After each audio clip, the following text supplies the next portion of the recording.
নমস্কার বন্ধুরা, আমি না ব্লগ এবং রান্নাতে তোমাদের সবাইকে স্বাগত। আজ আমি তোমাদের দেখাবো নিরামিষ সবজি ডাল। আর কি কি সবজি নিয়েছি, কিভাবে ডাল বানিয়েছি, একদম সম্পূর্ণ নিরামিষ। দেখতে থাকো বন্ধুরা, সাথে থাকো, পুরো ভিডিওটা মন দিয়ে দেখো। প্রথমেই নিয়েছি অর্ধেক পেঁপে। এতটা পেঁপে দেবো না, এরও হাফ দেবো।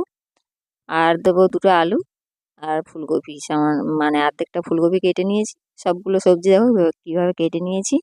আর এদিকে কড়াই বসিয়ে দিয়েছি উনুনে। আর কড়াইটা গরম হয়ে গেছে, দিয়ে দিলাম মুগ ডাল। 150 মতন মুগ ডাল দেবো আমি।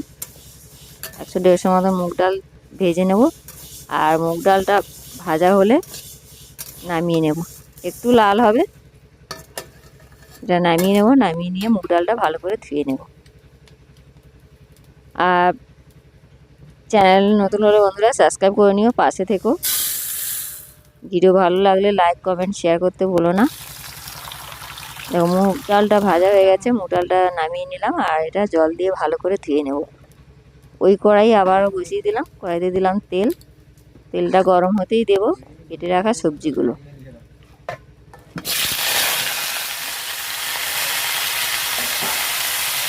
কেটে রাখা সবজিগুলো ভালো করে নাড়িয়ে, আর এর মধ্যে দেবো সামান্য লবণ আর হলুদ দিয়ে সবজিগুলো ভালো করে ভেজে নেব। যতক্ষণ এর জলটা বেরোবে ততক্ষণ ভেজে, মানে সবজির যে জলটা বেরোবে শুকিয়ে নেব। ভাজাও হয়ে যাবে।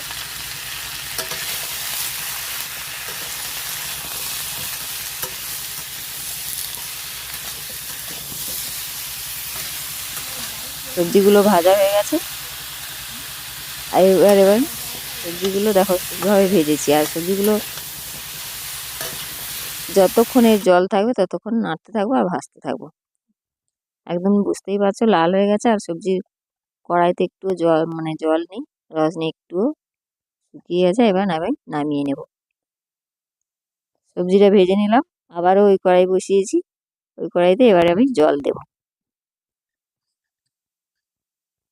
জল দিয়ে দেখো মুগ ডালটা ভেজে ধুয়ে নিয়েছি, ওটাই দিয়ে দেবো।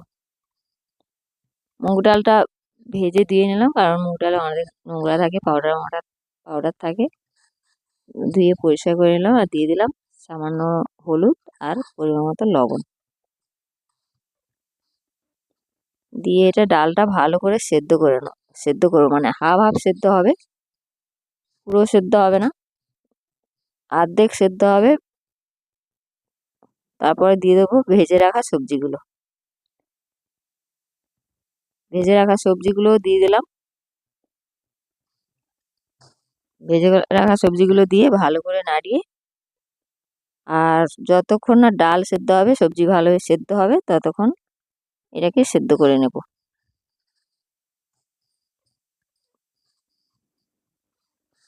দেখতেই পাবে একদম ডালও মানে ঘাঁটা হয়ে যাবে, আর সবজিগুলো গোটা গোটা থাকবে। সবজিগুলো ভালোভাবে সেদ্ধ হবে কিন্তু গোটা থাকবে।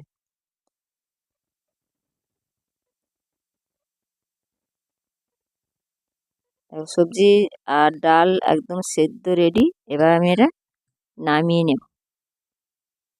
দেখতেই পাচ্ছ কিভাবে সেদ্ধ হয়েছে। সবজিগুলো সব গোটা আছে আর ডালটাও সেদ্ধ হয়ে গেছে। এবার এটা ঢেলে নিলাম। তোমরা যে যেমন ঝোল, মানে ডাল পাতলা খাবে কি ঘন খাবে তেমনভাবে জল দেবে। আর ওই কড়াই আবারও ধুয়ে বসিয়ে দিলাম, দিয়ে দিলাম শুকনো লঙ্কা, তেজপাতা, জিরে। একটু ভাজা হলেই দেবো এর মধ্যে আদা বাটা। যেহেতু এটা নিরামিষ, আদা বাটা দিলাম। আর আদার মধ্যে দিলাম পরিমাণ মতো হলুদ, পরিমাণ মতো লাল লঙ্কার গুঁড়ো, দিয়ে ভালো করে মশলাটা কষিয়ে নেব। দিয়ে দেবো আবারও পরিমাণ মতো, মানে এবার স্বাদ মতো লবণ আর সামান্য মিষ্টি। মিষ্টিটা দেওয়ার সময় ভিডিওটা বন্ধ হয়েছিল, তাই তোমাদের আমি বলে দিলাম। সামান্য মিষ্টি দিলে মুগের ডালের টেস্টটা আলাদা হয়, মানে ভালো লাগে। এবার আমি, দেখতেই পাচ্ছ মশলাটা ভালোভাবে কষা হয়েছে। এবার সেদ্ধ করে রাখা সব কিছু এর মধ্যে দিয়ে দেবো। একটু ভালোভাবে ফুটে গেলেই তোমরা এর মধ্যে সামান্য ধনিয়া পাতাও দিতে পারো। আর একটু গরম মশলা দিতে পারো। দিয়ে এটা নামিয়ে নিলেই একদম সবজি ডাল একদম রেডি আর দারুণ টেস্টি। এটা ভাত রুটি সব কিছুতেই খেতে পারবে, দারুণ পারফেক্ট। কেমন হয়েছে সবজি ডাল কমেন্টে জানিও বন্ধুরা। সবাই ভালো থেকো, সুস্থ থেকো। ফিরে আসছি পরের ভিডিওতে। রাখছি, টাটা বাই।